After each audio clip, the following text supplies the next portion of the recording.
Hi, and welcome to Visual Art Photography. I'm Ray Scott. So often as photographers, we try to make our photos look as close to reality as possible. As an example, if we're shooting a landscape, we'll make sure that there are objects in the foreground, in the middle ground, and in the background in order to kind of make a depth of field, make it look like it has depth. We'll use a maximum aperture of, say, f16 or f22 so that we can have that depth of field.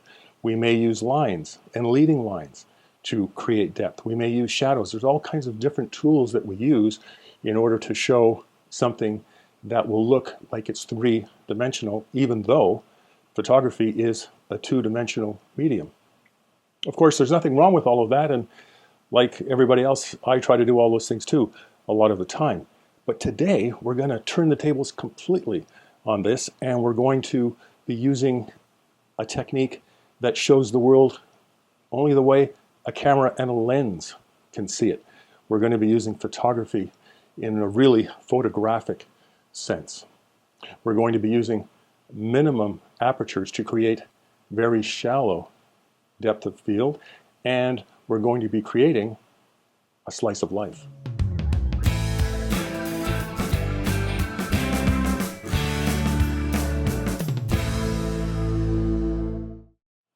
As usual, your very important questions and comments can be addressed down below.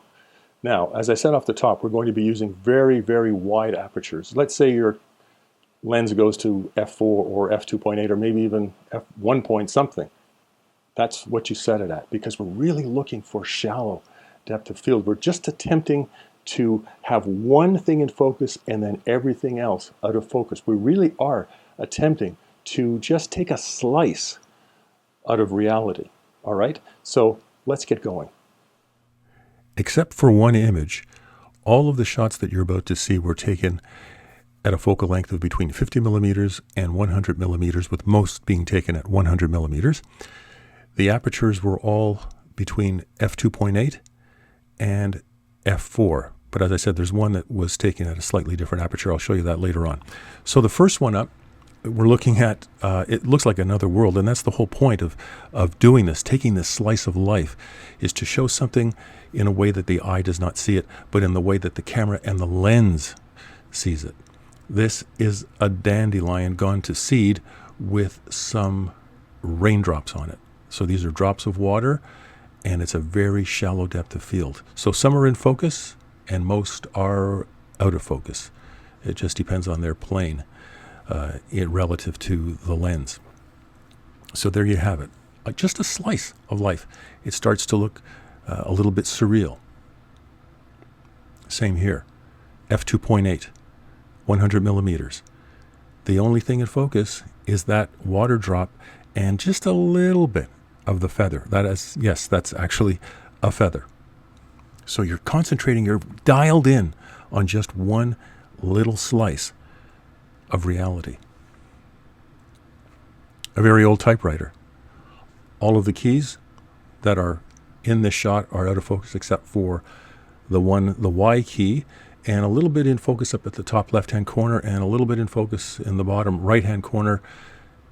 You get the idea. The same typewriter. Something a little bit different. I don't know what the word for it is. I don't know if it's surreal or abstract or whatever it is, but it definitely looks at the world in a way that your eye does not see it. And that's the beauty of photography. You can make it what you want it to be. Now, here, we're attempting to create mood.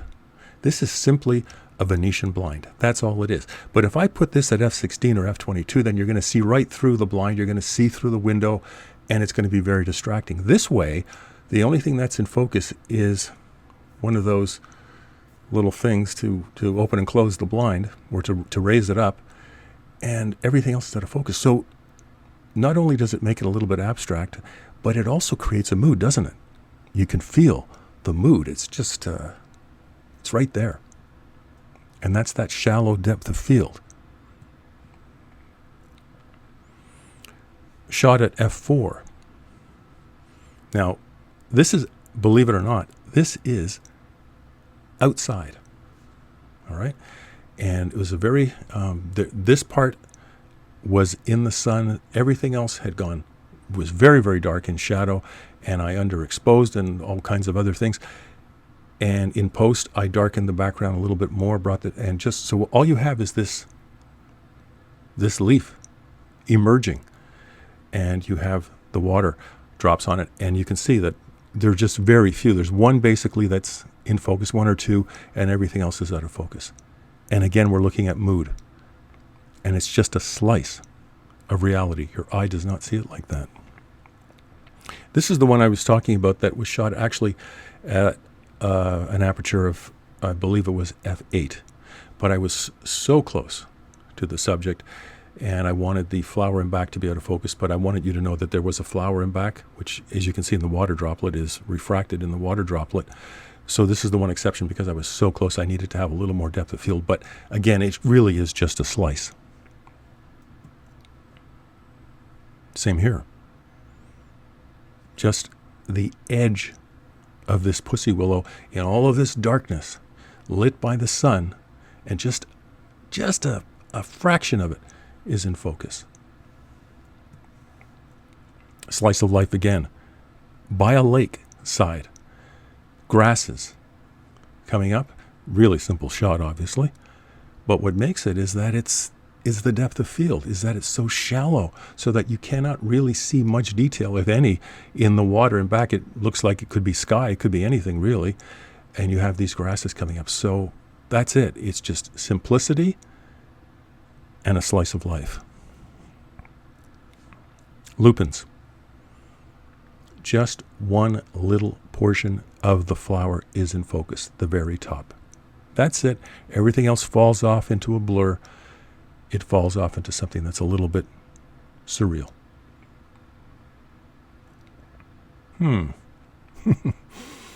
Yeah, Kleenex or tissue, whatever you want to call it, that's what it is, just shooting straight down on it. And it's just the very top of it coming up out of the box that is in focus, and everything else falls off into softness. An old camera and the old shutter dial, and there's only one number that's in focus. The shutter speed is 60th of a second. You can see the others, you can see what's going on, but there's only one that captures your eye, and it's also a different color, which is why I chose it. And you can see a little bit of the rest of the camera. But it creates a mood too, doesn't it? An old guitar, and the only thing in focus is just like it's so narrow, and the strings are going off into, Never Never Land. It's just very abstract. But you know what it is. A watch.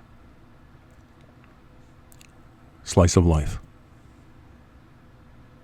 Yes, even an iron. You know something? You can use absolutely anything that you can think of and just use that really shallow depth of field to create something that the eye doesn't see, at least not in this particular way.